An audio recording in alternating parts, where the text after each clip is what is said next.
Naisip mo na ba ang katanungang, what will my next 10 years look like? Maliksi pa kaya ako? Kaya ko ba kayang gawin ang mga nagagawa ko ngayon? O baka naman sakitin at mahina na, mukhang haggard o pagod na sa buhay?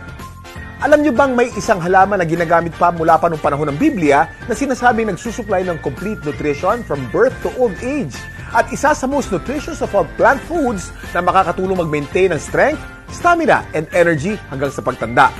Alam niyo bang Sante Barley lang ang kaisa-isang kumpanya na certified organic barley grass from New Zealand? Ito ay certified by BioGrow na isa sa leading certification agency sa New Zealand. Dahil dito, walang iba pang kumpanya sa Pilipinas ang may organic certification na katulad ng hawak ng Sante Barley. Kaya napakahalagang kilatisin ng maigi ang iba pang produktong nagsasabing certified organic o kaya ay from New Zealand. Iba pa rin ang tunay na certified. Ito yung mahalagang assurance ng kalidad ng produktong iniinom mo. Sure na sure ka sa quality ng organic barley grass mula sa New Zealand ng Sante Barley. Bakit mahalaga na manggaling to sa New Zealand? Ito'y dahil sa napakaganda ang napakalinis na hangin, tubig at ecosystem na matatagpuan sa bayang ito na kasi sigurong purong-puro at siksik sa nutrients ang barley. At dahil organic at walang bahid ng pesticides o synthetic fertilizers to, sensitibo sa weather conditions ang pag-harvest ng barley.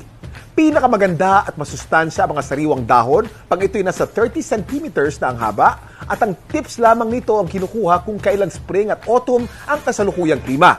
Ito rin ang nagbibigay ng natural na lasa at kulay sa organic barley grass. Dahil tunay ang passion namin sa mission to help people live better lives, narito ang ilan sa mga buhay na nabago ng Sante Barley.